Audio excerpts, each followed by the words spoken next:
Times Square Reaper, featuring Richard Cottingham. Full name Richard Francis Cottingham.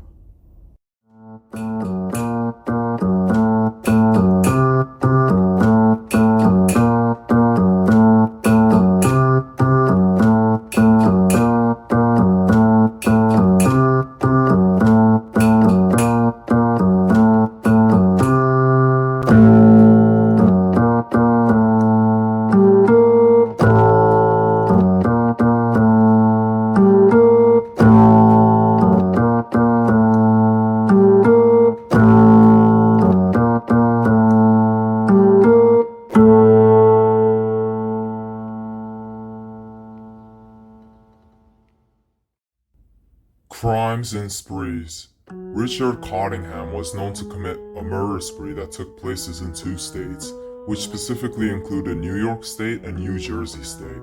The dates took place in the year of 1965 to the year of 1980. Richard is infamously known to commit the murders in Times Square, New York, one of the most popular areas and district in New York's county. It was also noted Richard Cottingham had operated sometime in Nassau County. Whenever the murders would occur, he would lure his victims into his vehicle while dressing up as an authority-like figure. Richard would meet his victims in bars before taking them to the motels or remote locations. His victims were forced to suffer from physical abuse and sexual abuse before Richard Cottingham would strangle or stab them to execute their lives, leaving no eyewitnesses or at least survivors that could tell the police and get him arrested. Anyways, after the victims become deceased, Richard Cottingham would, in a routine, steal their belongings, set fire to the crime scenes, and keep their belongings as trophies. Investigation. The investigation for the case of Richard Cottingham was not a capture result from forensic technologies. Unlike the case of Timothy Wilson Spencer, the case of Richard Cottingham was caught from the emergency response, a result from an emergency response. On May of 1980, close to the end of May, a motel staff member at Quality Inn, Hasbrook Hayes, New Jersey. Reportedly, a staff member had heard a mumbling scream coming from one of the motel rooms, leading to that staff calling the police. When the police arrived, they would discover a scene of Richard Cottingham torturing an 18-year-old female, Leslie Odell. The police also noted Richard had a gun on his hand, basically threatening Leslie. Police had luckily arrested and held a gunpoint at Richard before he could act any further. Following the arrest, the police would discover inside of a bag Richard carried. When looking inside the bag, they would discover a leather gag, slave collars, and a switchblade, along with belongings of his victims. In addition, there were more belongings of his victims inside his vehicle when checking his car too. With the combination of help from both the New Jersey police and the New York's Nassau County police, they were able to create from discovered DNA samples and an evidence to use in court. Trial and court proceedings. The trial and court proceedings had different traits from other well-known serial killer court cases. In fact, unlike other serial killers who would plead guilty to avoid the death penalty, or they just wanted to admit their crimes, for the case of Richard Cottingham, he would try to maintain his innocence. It was known Richard Cottingham would face trials in two different states, including New York and New Jersey. The defense of Richard would argue the forensic evidences were rigged and apparently attack the credibility of surviving eyewitnesses. However, the prosecutors would show up with highly disturbing evidences that proved otherwise from the defense's claim. In evidences provided and shown from the prosecutors, it was noted it included physical trophies, which meant the belongings of the victims, custom torture devices, and bite marks left on the victims' corpses or bodies. Ultimately, despite the defense made by the team for Richard Cottingham during the court, the judge would deny the defense. The jury would specifically sentence Richard Cottingham to 200 consecutive years in prison, ensuring he would never be released. Childhood. Ironically, the childhood of Richard Cottingham was notably normal, stable, and lacked the abuse other serial killers would receive during their childhood. Well, at least a lot of them. Reportedly in the household, Richard Cottingham was the eldest out of 4 children, including himself. He had 3 younger sisters who reportedly adored him very much. Richard was noted to be raised in the Bronx area of New York City, likely before turning age 10, based on some sources. Richard Cottingham and his family would relocate their living place from the Bronx to New Jersey, specifically settling their home in Cleveland Avenue in Rivervale on the year of 1956. Rivervale, sorry. While the home life of Richard Cottingham was stable, he was socially isolated from the kids or peers around him. He struggled heavily to make friends in school, along with being bullied for his poor eyesight. Richard did not attend any sports or clubs due to his lack of eye vision and isolation. Instead, Richard would commit with his hobbies such as solitary hobbies and raising homing pigeons. At age 10, Richard Cottingham began to have some sort of fantasies related to pornography.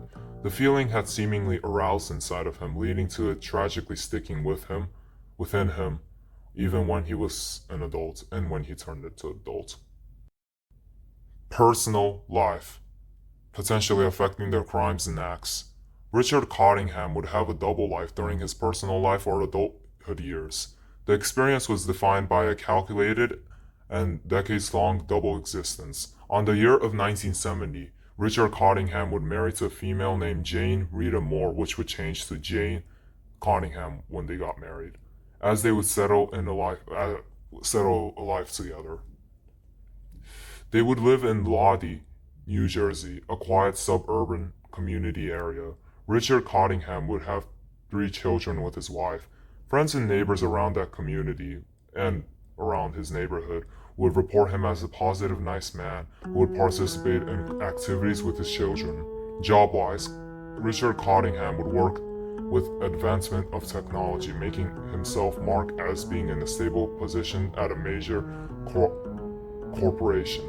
Other than jobs related to technology, Richard Cottingham would also work in a graveyard shift during nights. However, he would often use that time to commit his killings in Times Square in Manhattan. The marriage would end just a year before his arrest on April of 1980. She had filed a divorce due to the fact she caught Richard Cottingham having relationships with other females, such as sex workers and other females, which would turn into his victims. Ironically, the divorce was not caused by the fact Richard was a serial killer. In fact, she did not suspect Richard Cottingham on being the serial killer, let alone the Times Square Reaper. Pivotal events. Richard Francis Cottingham was born on the 25th of November, 1946, in the Bronx, New York. On 1956, Richard Cottingham and his family moved to Rivervale, New Jersey. On the end of 1956, Richard Cottingham began to have an arousal towards pornography. On 1964, Richard entered the workforce, leading to him getting a job. On September 24, 1965, the date was the time where his earliest known murder had taken place. On 1970, Richard Cottingham met his wife, Jane Rita Moore. On December of 1979, he would operate in Times Square for his killings. On April of 1980, Richard would be forced to divorce his wife. On May 22, 1980, Richard would be arrested for the murders as he was caught in the act. From 1981 to the year of 1984, the court and convictions for the case of Richard Cottingham would occur. From 2010 to 2026, Richard Cottingham would confess to the murders. Quotes from Richard Francis Cottingham. Most of the times, I wasn't out there looking for something. I'll be on the way to work, and they just happen to be there. It's their fault I killed them. Well, I can know them down 1 or 2 years. I really enjoyed it. It was a game. It's scary to a girl to have someone to do it like that. To be so close to a knife really pressed against you. The power of holding someone's fate is really powerful. You were the force behind 9 cases being solved, 9 families finally finding peace. The day you left us, a part of me died also. You will be in my prayers each night. Goodbye, Jennifer. I will never forget you. Forensic inferences. Similar to the case of Timothy Wilson Spencer, Dennis Rader, and Douglas Clark, for the case of Richard Cottingham, there was likely an arousal that grew within him, a dark one, while not having the worst childhood. It's likely Richard Cottingham had the dark fantasy from a young age, as mentioned previously. However, similar to the likely case of Dennis Rader, Richard would likely not tell anyone about his dark fantasies due to the fact he knew if he told anyone or his parents about his fantasy, they will think he is crazy and mentally unstable. In other words, Richard Cottingham had hid and kept his fantasy for a while until he started his crimes and murders that took place around New York and New Jersey. When people get these fantasies as a child, it is likely difficult for them to ignore and move on from these fantasies. In a way, it also depends on who it is. Some people may be able to keep themselves from committing with those fantasies. However, there may be other people who cannot keep their fantasies from occurring or acting on with them, which tragically was likely for the case of Richard Cottingham, who went along with his fantasies, leading to dozens of females losing their lives to his killing spree. As a child, Rick was likely attracted to females, but did not know how to express that emotion or feeling. While he may have gotten married, there is a certain point when that dark fantasy would explode and drastically change. Overall, the case of Richard Cottingham was based on his long-lasting dark fantasies rather than a negative or terrible childhood. Befriend a Victim's Daughter, Richard Francis Cottingham edition.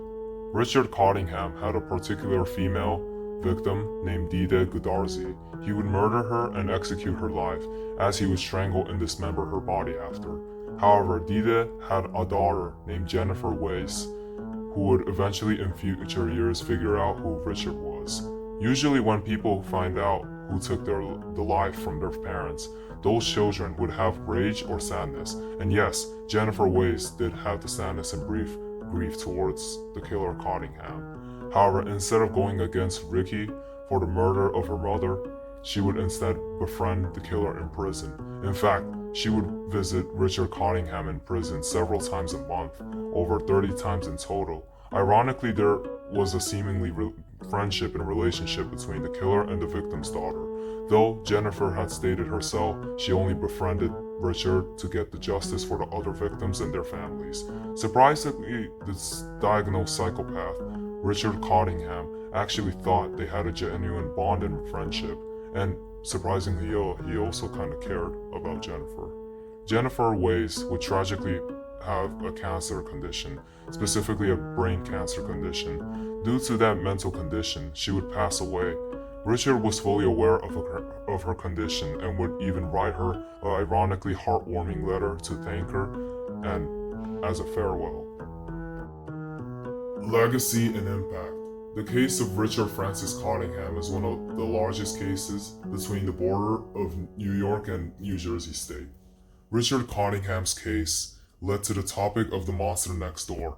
Once again, the case of Richard added another profile for serial killers. There are still undiscovered bodies, and it is unknown whether Richard was responsible for those killings, or at least some of them. Richard Cottingham continues to confess his killings from decades ago. Till this day, victims' families, along with many others, the public, honor the legacy of Jennifer Weiss.